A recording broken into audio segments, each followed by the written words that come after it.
Assalamualaikum warahmatullahi wabarakatuh.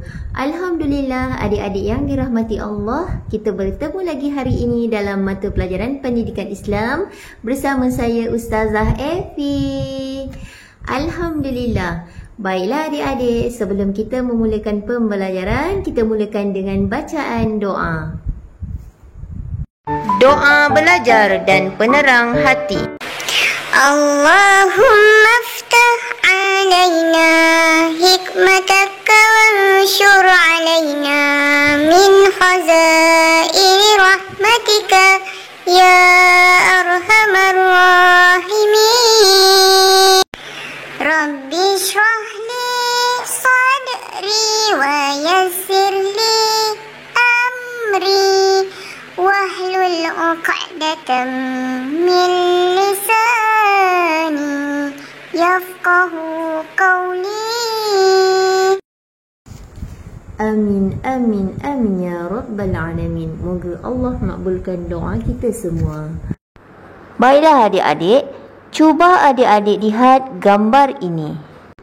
Siapa tahu ini gambar apa? Gambar alat untuk membersihkan diri, Ustazah. Ya, betul. Tahniah. Biasa alat-alat ini adik-adik gunakan untuk mandi, gosok gigi. Betul tak? Betul, Ustazah.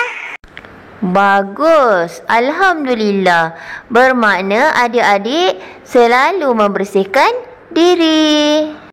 Sebab adik-adik tahu kegunaannya. Gambar-gambar tadi berkaitan tajuk pelajaran kita hari ini ialah bersih diri, hiasi peribadi, bidang adab tahun 1. Jom adik-adik. Baiklah adik-adik, sebelum kita meneruskan pembelajaran, Ustazah nak adik-adik dengar apa itu objektif pembelajaran kita bagi tajuk ini. Objektif pertama, di akhir pembelajaran, adik-adik dapat menerangkan pengertian menjaga kebersihan diri. Yang kedua, adik-adik dapat menghuraikan adab-adab menjaga kebersihan diri.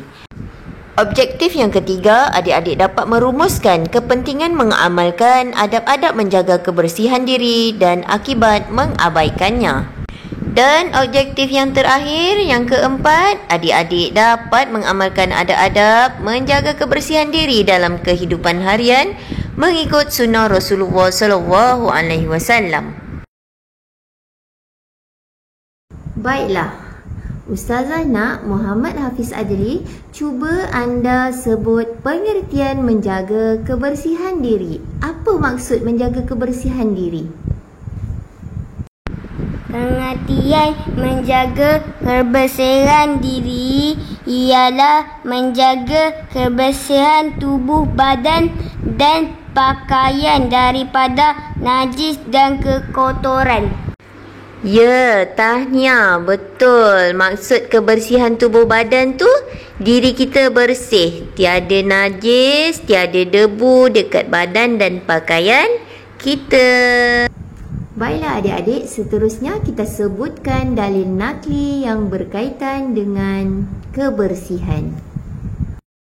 Surah At-Taubah ayat 108. Bismillahirrahmanirrahim. Wallahu yuhibbul mutahhirin. Yang bermaksud Allah mengasihi orang-orang yang membersihkan diri mereka. Maksudnya apa adik-adik? Allah Ta'ala suka kepada orang yang membersihkan diri. Jadi, bagaimana cara membersihkan diri? Biasa adik-adik buat apa bangun pagi? Daripada bangun pagi sampai nak tidur semula, kita cuba sebutkan satu persatu apa yang berkaitan dengan kebersihan diri. Adab dan cara-cara menjaga kebersihan diri. Lihat gambar Ahmad sedang tidur. Apabila bangun waktu pagi, yang pertama yang perlu dilakukan ialah kemas tempat tidur supaya bilik kelihatan kemas dan teratur. Baik, seterusnya mencuci tangan. Mencuci tangan ialah sunnah Nabi apabila baginda bangun dari tidur. Nabi cuci sebanyak 3 kali bagi mengelakkan kotoran. Disebabkan bila kita tidur, kita tak tahu apa tangan kita ni pegang. Kemaluan ke, terkorek hidung ke, kita tak tahu. Jadi bila kita cucikan, tangan kita jadi bersih. Adik-adik perlulah mengamalkan 7 langkah membersihkan tangan. Alat-alat yang digunakan untuk mencuci tangan ialah sabun. Yang utama ialah air dan tisu untuk kita lap keringkan tangan kita. Baik, seterusnya apa adab-adab membersihkan diri? Ya, sunnah Nabi juga, iaitu bersiwak ataupun memberus gigi. Nabi bersiwak menggunakan kayu sugi. Kita bersihkan gigi guna berus dan ubat gigi. Bila waktu yang kita sesuai untuk berus gigi? Bangun dari tidur, sebelum tidur, selepas makan. Jaga gigi supaya gigi sihat dan cantik. Seterusnya, apa lagi yang adik-adik lakukan apabila bangun dari tidur? Ya, mandi.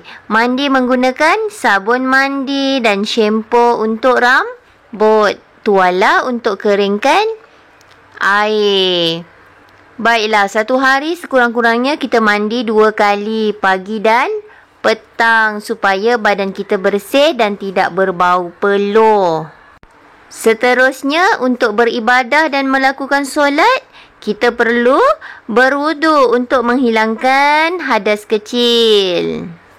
Seterusnya, memakai pakaian yang bersih, kemas dan sopan serta menutup aurat supaya orang lihat kita tenang. Bila kita bersih, orang pun suka dengan kita. Tidak lupa juga untuk memakai wangi-wangian seperti minyak wangi ataupun bedak. Dan yang terakhir ialah memotong kuku. Kita gunakan penyepit kuku untuk memotong kuku. Dianjurkan kita memotong kuku setiap hari Jumaat. Tak kisahlah hari apa pun, bila kita ingat, kita nampak kuku kita panjang, kita boleh potong. Asalkan tidak melebihi ataupun kita tak biarkan kuku kita ni panjang selama 40 hari. Baik, seterusnya kita lihat apa kepentingan menjaga kebersihan diri. Adik-adik suka tak bersih? Diri adik bersih. Kalau kita suka, apatah lagi orang lain. Suka tak duduk dekat sebelah orang yang kotor? Tak suka kan? Bau busuk. Kita suka yang bersih. Baik, apa kepentingannya? Yang pertama, saya mengikut sunnah Rasulullah sallallahu alaihi wasallam. Seperti mana yang kita sebutkan tadi kan? Ikut cara Nabi, ikut sunnah Nabi. Mulai anggota kanan, bangun pagi, gosok gigi, bersugi, sunnah Nabi. Itulah sunnah Nabi yang kita ikut. Baik, yang kedua, kesihatan kita terjamin. Bila sihat, bila bersih, gigi sihat, badan sihat, otak cergas, kan? Okey, yang ketiga, ibadah saya diterima. Sebelum solat, kita ambil wuduk, betul? Kita bersihkan diri. Hilangkan daripada najis. Kalau ada najis, tak sah solat. Kalau bersih, suci daripada hadas kecil dan besar, sahlah solat kita. Diterima oleh Allah. Baik, yang keempat, saya lebih berkeyakinan. Kalau kotor, nak dekat dengan orang pun malu, betul tak? Baik, yang kelima, melatih diri berdisiplin. Berdisiplinlah. Bangun pagi, buat rutin harian. Mesti bangun pagi, baca doa, gosok gigi, mandi, solat subuh. Orang yang tak disiplin, bangun pagi tak mandi, bangun pagi tak gosok gigi, bangun pagi tak solat subuh. Itu orang yang tak berdisiplin, tak ada jadual, tak ada peraturan. Baik, seterusnya, solat saya khusyuk. Bila bersih, wangi, badan segar, solat khusyuk, kan? Baik. Seterusnya kita lihat apa pula akibat mengabaikan kebersihan diri.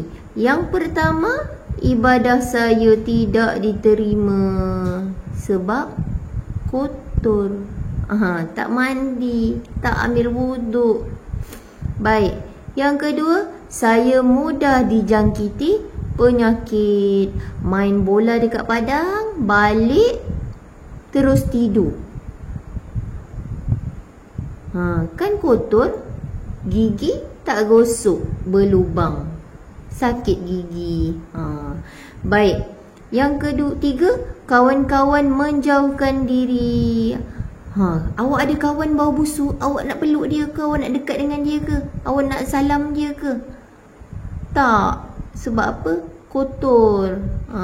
Jaga diri. Lagi-lagi sekarang ni musim COVID. Kan? Cuci tangan, cuci kaki balik daripada padang, dan sebagainya. Baik. Yang keempat, saya berasa rendah diri. Dah busuk, nak dekat dengan orang pun malu. Sebab dekat dengan orang, orang tutup hidung. Okey? Jangan kotor. Orang tak suka. Allah pun tak suka pada orang yang kotor. Baik, rumusan bagi tajuk ini ialah menjaga kebersihan diri penting untuk menjamin kesempurnaan ibadah. Jadi adik-adik perlu jaga kebersihan diri. Lepas ni yang tak ada beruk gigi, minta mak ayah belikan. Gosok gigi. Nak tidur gosok gigi, bangun tidur gosok gigi. Okey? Ambil wuduk untuk solat. Baik. Rajin-rajin mandi. Okey? Baiklah.